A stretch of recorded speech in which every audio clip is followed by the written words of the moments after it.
Shailesh Priyadarshi and welcome to Priyadarshi academy. आज हमारा topic of discussion है ट्रिग्नोमेट्री का अगला चैप्टर, ट्रिग्नोमेट्रिक इक्वेशंस। इक्वेशंस जैसा कि आप लोग जानते हैं, कोई भी अननोन एक्सप्रेशन, किसी एक्सप्रेशन में जो अननोन वेरिएबल होता है उसके वैल्यूज को फाइंड आउट करना। Linear equation, simultaneous equation, quadratic equations junior class में आप लोग पढ़े। आज हम लोग ट्रिग्नोमेट्रिक एक्सप्रेशंस, ट्रिग्नोमेट्रिक इक्वेशंस में जो अननोन वेरिएबल्स है उनको हम लोग फाइंड आउट करेंगे। तो यहाँ कुछ फॉर्मूलाज मैंने आपको लिख कर रखा है, उसको मैं डिस्कस करूंगा आपसे। लेकिन ट्रिग्नोमेट्रिक इक्वेशंस को सॉल्व करने से पहले मैं कुछ और बातें आप लोगों को बताना चाहता हूँ कि there are two types of solutions.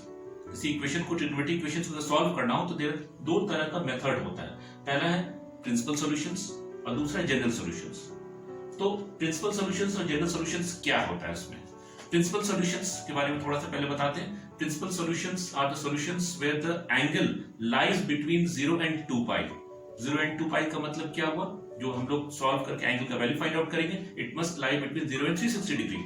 ये प्रिंसिपल सॉल्यूशंस का होता है। आप लोग जानते हैं कि किसी भी ट्रिग्नोमेट्रिक जो ट्रिग्नोमेट्रिक रेशियोज होता है उसमें 4 क्वाड्रेंट्स में जब हम लोग उसको डिवाइड करेंगे तो उसमें से 2 क्वाड्रेंट में वो पॉजिटिव आएगा, 2 क्वाड्रेंट में नेगेटिव आएगा।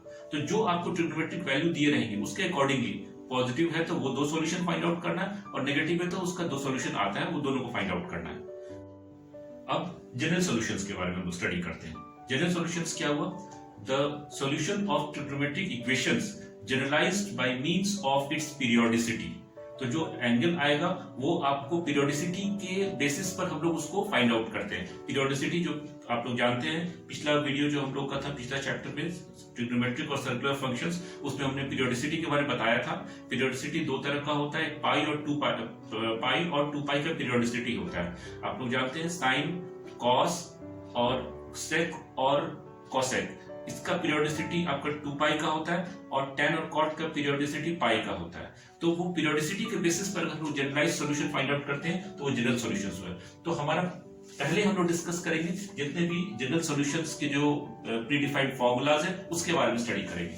तो हम लोग 3 कैटेगरी में फॉर्मूला को डिवाइड करके रखे हैं। पहला है ये 3, sine, if sine theta is equal to 0 then the general solution is theta is equal to n pi. What is the theta? Theta is the angle, unknown angle, इसकी value हम लोग फाइंड आउट करना है। cos theta is equal to 0 then theta is equal to 2n plus 1 pi by 2। if tan theta is equal to 0 then theta is equal to n पाई। ये इसका general solution है। उसके बाद ये 3 एडिशनल है। if sin theta is equal to sin alpha then theta is equal to n pi plus minus 1 whole to the power n alpha. if cos theta is equal to cos alpha then theta is equal to 2n pi plus minus alpha, and if tan theta is equal to tan alpha then theta is equal to n pi plus alpha। ये जो general solutions का जो concept आता है, ये समझना है कि जनरल सॉल्यूशंस का कॉन्सेप्ट क्यों आता है। क्योंकि ट्रिग्नोमेट्रिक रेशियोज जो होते हैं कई सारे मल्टीपल एंगल्स के लिए जो आपको सेम वैल्यूज प्रोवाइड करते हैं, तो उन सारे वैल्यूज को जो हम लोग एक जनरल फॉर्म में रिप्रेजेंट करने के ही प्रोसेस को finding out the solution of trigonometric equations बोलते हैं इसमें। ठीक है, इसीलिए बहुत सारे वैल्यूज होते हैं जिसका सेम, जैसे कि साइन 0 भी 0 होता है, साइन पाई भी 0 होता है। तो आप अगर जनरलाइज अगर कर दें कि sine theta is equal to 0 then theta is equal to n pi, where n is any integer. n जो है कोई इंटीजर होगा, n का वैल्यू 1 2 3 4 0 भी हो सकता है, 0 is also integer, it can be positive, it can be negative. अब यहाँ पर ये 3 अलग है, स्क्वायर्स ऑफ द फॉर्मूला है, squares of the trigonometric ratios है। If sine square theta is equal to sine square alpha then theta is equal to n pi plus minus alpha. cos square theta is equal to cos square alpha then theta is equal to n pi plus minus alpha, and if tan square theta is equal to tan square alpha then theta is equal to n pi plus minus alpha। ध्यान से देखिए तो ये तीनों एक ही formula represented हो रहा है। तो स्क्वायर्स के टर्म्स में आपको सेम यही फॉर्मूला डिराइव होकर आएगा, और ये दोनों आपको ज्यादा इसका एप्लीकेशन है, ज्यादा जरूरत पड़ेगा उसमें। अब यहाँ पर जो है ये फॉर्मूलाज में ये जो वैल्यूज आते हैं, ये आते कहाँ से हैं? तो देखिए ये सॉल्यूशंस जो आपको आएगा, मतलब ये जो डिराइव हुआ ये जनरल फॉर्मूला, ये फॉर्मूला आपको किसी भी स्टैंडर्ड बुक में इसका डिस्क्रिप्शन मिल जाएगा। क्योंकि उन सारे फॉर्मूलाज को अगर हम लेके करके डिराइव करेंगे तो ये वीडियो काफी लंबा खींच जाएगा। मेनली आप लोग इस चैप्टर में समझना है कि ये जो फॉर्मूलाज हम लिखें इसका एप्लीकेशन क्या है, क्योंकि सॉल्व करना ही अल्टीमेटली आपका एम होता है इसमें। जैसे जूनियर क्लास में आप लोग जानते हैं कि भाई क्वाड्रेटिक फॉर्मूला जो होता है, क्वाड्रेटिक इक्वेशन सॉल्व करने के लिए हम लोग क्वाड्रेटिक फॉर्मूला यूज करते हैं। क्या है formula? Minus B plus minus root under B square minus 4ac by 2a।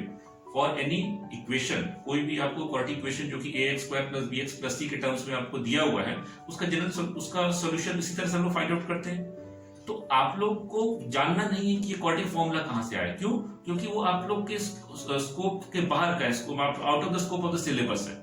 उसका एप्लीकेशन ना कॉम्पिटिटिव लेवल के लिए आपको है, ना बोर्ड लेवल के लिए। उसी तरीके से ये सब जो सिमिलरली हम लोग जो ये फॉर्मूला डिस्कस कर रहे हैं, ये फॉर्मूलाज को आपको समझना है। ये फॉर्मूला है, ये आता कहां से? आप अगर इच्छा हो तो किसी भी स्टैंडर्ड बुक्स में आप रेफर कर सकते हैं, सीबीएसई, आईसीएसई, सारे बुक्स में ये आपको वहां मिल जाएगा उसमें।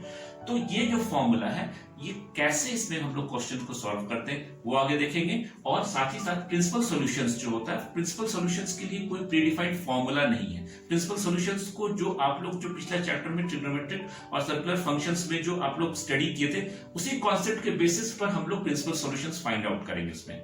तो अभी हम लोग पहले जनरल सॉल्यूशंस का क्वेश्चन डिस्कस करेंगे, फिर प्रिंसिपल सॉल्यूशंस का क्वेश्चन डिस्कस करेंगे, ठीक है? अब हम लोग कुछ क्वेश्चंस बनाते हैं।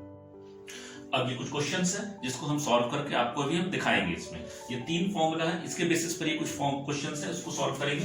पहला है आपको sin 3x is equal to 0 using this formula. If sin theta is equal to 0, then theta is equal to n pi.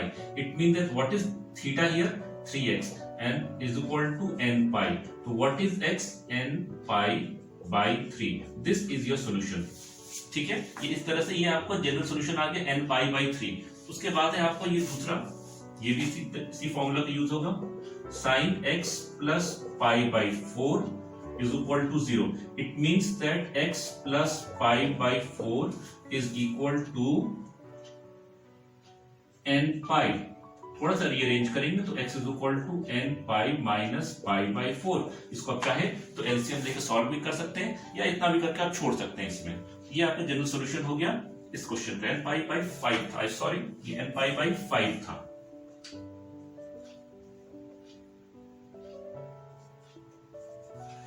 अब ये अगला क्वेश्चन है tan 2x। tan 2x के लिए ये वाला फॉर्मूला यूज करेंगे।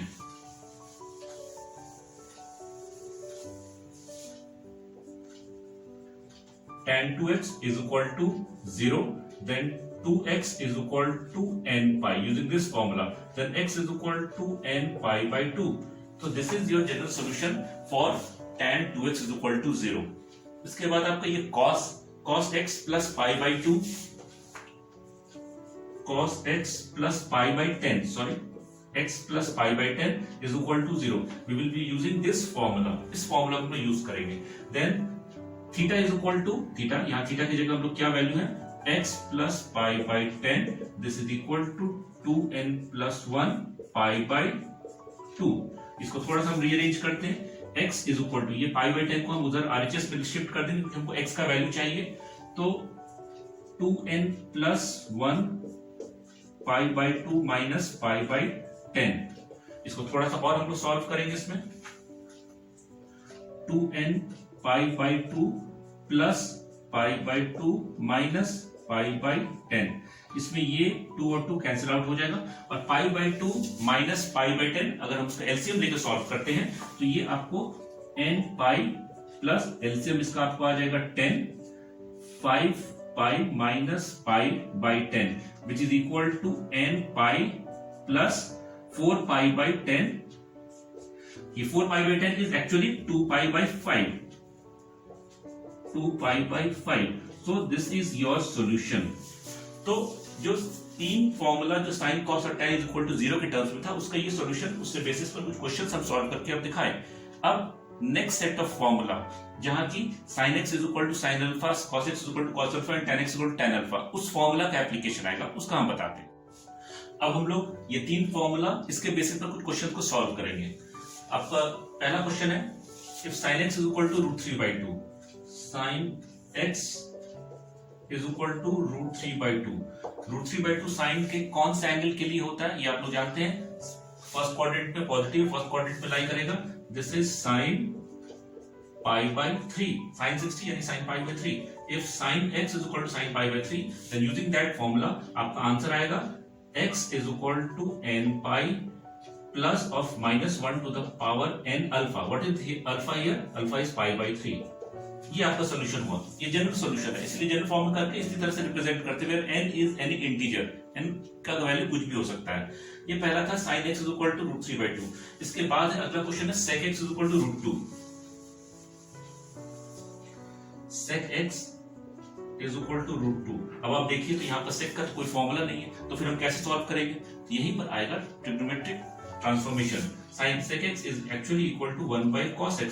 1/cos x is equal to √2, तो हम लिख सकते हैं cos x is equal to 1/√2। Now what is 1/√2? In for cos, कौन से एंगल के लिए cos 1/√2 होता है? 45, that is π/4। cos x is equal to cos π/4। तो अब इस यूजिंग दिस फॉर्मूला आप लिख सकते हैं कि x is equal to 2n pi plus minus alpha. What is alpha here? π/4। ये आपका सॉल्यूशन आया। समझ में आया? सेक, कोसेक और कॉट, उसके लिए अलग से कोई फॉर्मूला आपको नहीं है, उसको आपको ये तीनों टर्म्स में कन्वर्ट करके उसका रेसिप्रोकल ले लीजिए, आपको साइन कॉस टैन में कन्वर्ट हो जाएगा, और तब उसको यूज करेंगे इसके लिए फॉर्मूला। ये था सेकंड क्वेश्चन का। अब थर्ड क्वेश्चन को कॉस के लिए यूज करते हैं। cos 3x is equal to 1/√2। 1/√2 again cos कौन से एंगल के लिए 1/√2 वैल्यू होता है उसका? π/4। π/4 यानी cos π/4, 45 degrees cos π/4। Again we'll be using this formula. What is x? In place of x we'll write 3x because यहाँ पर एंगल आपका 3x है, and that is equal to 2n pi plus minus alpha. Alpha is π/4। अब हम लोग क्या करेंगे कि इसमें x का वैल्यू फाइंड आउट करना है, 3x का नहीं, तो x is equal to 2n π/3 plus minus π/12। ये 3 को डिनोमिनेटर से डिवाइड करेंगे, तो इसमें भी डिवाइड होगा, इसमें भी डिवाइड होगा।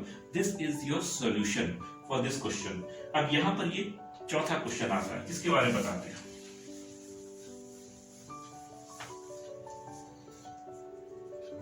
tan x is equal to -1।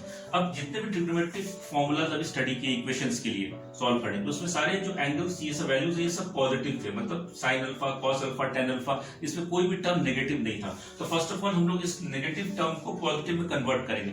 कैसे करेंगे? tan x is equal to -tan π/4। -tan π/4। आप लोग जानते हैं कि आउट ऑफ द 4 क्वाड्रेंट्स जो सेकंड क्वाड्रेंट होता है उसमें tan नेगेटिव आता है। फर्स्ट क्वाड्रेंट में सारे ट्रिग्नोमेट्रिक रेशियोज पॉजिटिव होते हैं, और सेकंड क्वाड्रेंट में tan और cot नेगेटिव होता है। इसमें यहाँ tan का हम लोग एप्लीकेशन है, और सेकंड क्वाड्रेंट के एंगल को पाई माइनस थीटा के टर्म्स में रिप्रेजेंट करते हैं। Now what is pi minus theta here? It can be written as tan pi minus π/4। अगर आप ध्यान से देखिए तो ये minus tan π/4 can be written as tan pi minus π/4। This is tan x। अब tan x is equal to, इसको थोड़ा सा सॉल्व कीजिए, ये tan 3π/4 आएगा। अब हम लोग ये फॉर्मूला यूज करेंगे। ये फॉर्मूला आपका है x is equal to, using this formula, n pi plus alpha. Alpha हुआ आपको 3π/4। तो ये समझ में आया आपको कैसे नेगेटिव से पॉजिटिव कन्वर्ट करके और तब जनरल सॉल्यूशंस में इसमें हम लोग फाइंड आउट किए वैल्यूज को। इसी तरीके से जनरल सॉल्यूशंस का क्वेश्चन सॉल्व होता है। अब हम लोग आगे डिस्कस करेंगे सॉल्यूशंस फॉर प्रिंसिपल सॉल्यूशंस, मतलब solving equations using principal solutions. ठीक है, अब हम लोग प्रिंसिपल सॉल्यूशंस के बेसिस पर कुछ क्वेश्चन सॉल्व करेंगे। प्रिंसिपल सॉल्यूशंस में थोड़ा सा पहले कुछ ओवरव्यू दे देते हैं। 4 क्वाड्रेंट्स में से जो 4 अलग अलग, इसको फर्स्ट, इसको सेकंड, इसको थर्ड और इसको फोर्थ क्वाड्रेंट बोलते हैं। ये चारों क्वाड्रेंट में एंगल कैसे रिप्रेजेंटेड होते हैं? फर्स्ट क्वाड्रेंट में एंगल थीटा से रिप्रेजेंट होता है, सेकंड क्वाड्रेंट में pi minus theta, third quadrant में pi plus theta, fourth quadrant में 2 पाई माइनस थीटा से रिप्रेजेंट होता है इसमें। और फर्स्ट क्वाड्रेंट में ऑल पॉजिटिव होते हैं, सेकंड क्वाड्रेंट में साइन और कोसेक पॉजिटिव होता है, थर्ड क्वाड्रेंट में tan और cot पॉजिटिव होता है, और फोर्थ क्वाड्रेंट में cos और sec पॉजिटिव होता है। तो ये जो पॉजिटिव और नेगेटिव का जो कॉन्सेप्ट है, यहाँ पर क्वेश्चंस को सॉल्व करने में आपको जरूरत पड़ेगा। उसमें देखिए क्या सॉल्व होता है। sin x is equal to √3/2। तो ये स्टैंडर्ड एंगल्स जो आप लोग क्लास 10 में पढ़े, उसके बेसिस पर आप बता सकते हैं कि पहला जो सॉल्यूशन होगा वो x is equal to π/3। 60 degree, sine 60 is equal to pi by root 3 by 2, तो हम लोग उसको 60 डिग्री को pi by 3 represent in terms of radians लिख सकते हैं इसमें। लेकिन दूसरा सॉल्यूशन क्या होगा कि जितने भी प्रिंसिपल सॉल्यूशंस होते हैं उसमें दो आता है, दो सॉल्यूशन आता है। दूसरा होगा आपको साइन आपको बताएं, जैसे कि सेकंड क्वाड्रेंट में साइन पॉजिटिव होता है, तो साइन पॉजिटिव सेकंड क्वाड्रेंट में एंगल कैसे रिप्रेजेंटेड होगा, पाई minus pi by 3 which is 2 pi by 3। तो पहला सॉल्यूशन ये आया, दूसरा सॉल्यूशन ये आया। तो प्रिंसिपल सॉल्यूशंस ऐसे ही फाइंड आउट करते हैं, जिस दो क्वाड्रेंट में पॉजिटिव आएगा उसका लिखेंगे, या अगर नेगेटिव का क्वेश्चन आगे नेगेटिव भी बताएंगे कैसे होता है उसमें। cos x, अगला क्वेश्चन है cos x। cos x is equal to 1/2। cos ये पॉजिटिव दो क्वाड्रेंट में होता है, कौन कौन से, फर्स्ट क्वाड्रेंट में और फोर्थ क्वाड्रेंट में, ये दो क्वाड्रेंट में cos पॉजिटिव होता है। तो पहला तो सॉल्यूशन आपका x is equal to pi by 3 आ जाएगा, sin 60 इज इक्वल टू 1/2, तो 1/2 का डायरेक्टली आप लिख सकते हैं पाई बाई 3। लेकिन दूसरा सॉल्यूशन क्या होगा, दूसरा सॉल्यूशन होगा फोर्थ क्वाड्रेंट का एंगल। फोर्थ क्वाड्रेंट का एंगल जो होता है x is equal to 2 pi minus pi by 3, जो कि आपको 6 pi minus pi by 3 which is equal to 5 pi by 3। ये आपका दूसरा सॉल्यूशन है। तो पहला सॉल्यूशन पाई बाई 3 और दूसरा सॉल्यूशन 5 पाई बाई 3। उसी तरीके से tan के बारे में डिस्कस करते हैं। tan दो क्वाड्रेंट में पॉजिटिव आता है, कौन कौन से, फर्स्ट और थर्ड क्वाड्रेंट में। तो tan x is equal to root 3। तो पहला तो आप जो ट्रिग्नोमेट्रिक टेबल से डायरेक्टली देख के बता सकते हैं कि x is equal to pi by 3, 60 degree, degrees में 60 और रेडियंस में पाई बाई 3। दूसरा सॉल्यूशन क्या होगा, tan थर्ड क्वाड्रेंट में पॉजिटिव होता है, थर्ड क्वाड्रेंट एंगल कैसे रिप्रेजेंटेड होता है, pi plus theta. It means that x is equal to pi plus pi by 3 which is 4 pi by 3। इसको सॉल्व करेंगे एलसीएम लेकर तो 4 पाई बाई 3 आएगा। इस तरीके से पॉजिटिव एंगल्स के लिए हम लोग फाइंड आउट किए। अब नेगेटिव एंगल्स के लिए, नेगेटिव जो रेशियोज है उनके लिए हम लोग फाइंड आउट करेंगे solution, principal solutions. Fourth question है sin x is equal to minus 1/2। अब अगर आप 2 मिनट के लिए भूल जाइए कि नेगेटिव है, 1/2 साइन किस एंगल के लिए आता है, 1/2 साइन 30 डिग्री यानी pi by 6 minus sine pi by 6। Sine x is equal to minus sine pi by 6। Sine दो क्वाड्रेंट में नेगेटिव होता है, कौन कौन से, third and fourth. Third quadrant का एंगल को कैसे रिप्रेजेंट करते हैं, पाई प्लस थीटा, और फोर्थ क्वाड्रेंट को पाई माइनस थीटा। ये थीटा का वैल्यू क्या है, ये आया पाई बाई 6। तो आपको जो दो सॉल्यूशन है, x is equal to pi plus pi by 6 which is equal to 7 pi by 6, और दूसरा सॉल्यूशन आया 2 पाई माइनस पाई बाई 6 जो कि आपको 12 पाई माइनस पाई बाई 6 जो कि 11 पाई बाई 6। ये आपको दूसरा सॉल्यूशन है। तो पहला 7 पाई बाई 6, दूसरा 11 पाई बाई 6। समझ में आया? ये साइन जो दो क्वाड्रेंट में आपको नेगेटिव है, इस तरह से फाइंड आउट करते हैं। फिर इसके बारे में हम लोग स्टडी करते हैं।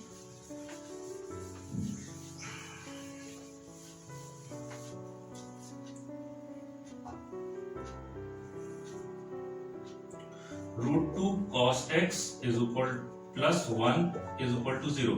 इसको हम रीअरेंज करें तो cos x is equal to minus 1/√2 आएगा।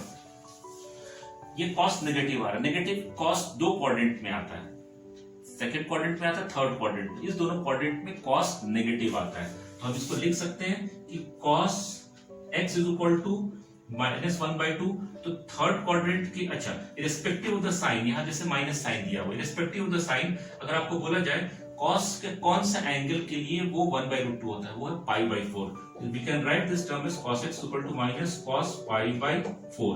अब ये थीटा का वैल्यू आपके पाई बाई 4 आ गया। अब हम लोग सॉल्व करेंगे। सेकंड क्वाड्रेंट में आपको जो सॉल्यूशन आएगा x is equal to pi minus pi by 4 जो कि 3 पाई बाई 4, और जो थर्ड क्वाड्रेंट का जो एंगल है वो x is equal to pi plus pi by 4 जो कि 5 पाई बाई 4। ये आपका दो सॉल्यूशन आया, एक आया 3 पाई बाई 4 और एक आया 5 पाई बाई 4। एक पाई से कम, एक पाई से ज्यादा, ये आपको इसका है। अब इसके लिए हम लोग सॉल्व करते हैं।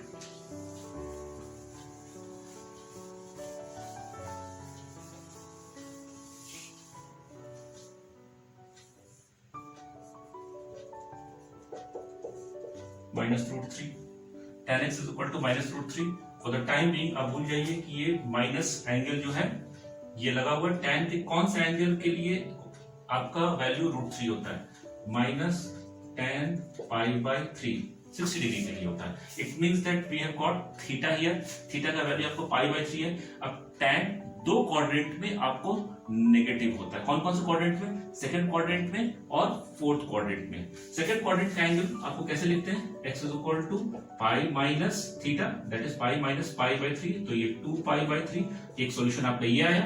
और दूसरा होता है x is equal to fourth quadrant का एंगल 2π माइनस π/3, 2π माइनस थीटा का वैल्यू यहाँ π/3 है, तो अगर इसको सॉल्व करें तो ये 6π माइनस पाई 5π/3, ये दूसरा सॉल्यूशन आया। इस तरीके से आपको ये जो क्वेश्चंस था, जो प्रिंसिपल और जनरल सॉल्यूशंस का क्वेश्चंस था, वो मैंने आपको एक्सप्लेन किया। ट्रिग्नोमेट्रिक इक्वेशंस का जो टॉपिक आज हम लोगों ने डिस्कस किया, उम्मीद है ये आप लोगों को समझ में आया होगा। हमारा ये वीडियो आज का आपको कैसा लगा, इसे नीचे कमेंट सेक्शन में जरूर कमेंट कीजिएगा, और अगर पसंद आए तो इसे लाइक और शेयर भी कीजिएगा। उसमें ये क्वेश्चंस, बहुत थोड़ा सा क्वेश्चंस हम लोगों ने सॉल्व किया आज। वीडियोस में बहुत डिटेल से बहुत सारे क्वेश्चंस को सॉल्व करना पॉसिबल नहीं, क्योंकि वीडियो का लेंथ काफी बढ़ जाएगा। उसमें हमारे कोचिंग इंस्टीट्यूट में आइए, वहां पर वो बहुत डिटेल्स में हम लोग वहां पर एक्सप्लेन करते हैं। सारे टॉपिक्स में हर एक क्वेश्चंस को आप लोग को डिटेल में एक्सप्लेन किया जाएगा। और हमारा कोचिंग इंस्टीट्यूट प्रियदर्शी एकेडमी, अगर आप झारखंड में रहते हैं या रांची में रहते हैं तो आप ऑफलाइन क्लासेस भी अटेंड कर सकते हैं, और अगर आप रिमोट लोकेशन में रह रहे हैं, किसी दूसरे स्टेट में रह रहे हैं, तो ऑनलाइन क्लासेस भी कर सकते हैं। सारे डिटेल्स हमारा जो कोचिंग इंस्टीट्यूट का है, नीचे डिस्क्रिप्शन में हमारा वेबसाइट दिया हुआ है और वो कॉन्टैक्ट नंबर दिए गए हैं, वो उसको आप देख सकते हैं। और आज के लिए इतना ही, अगला वीडियो में हम लोग नया टॉपिक्स को डिस्कस करेंगे। Okay, thank you.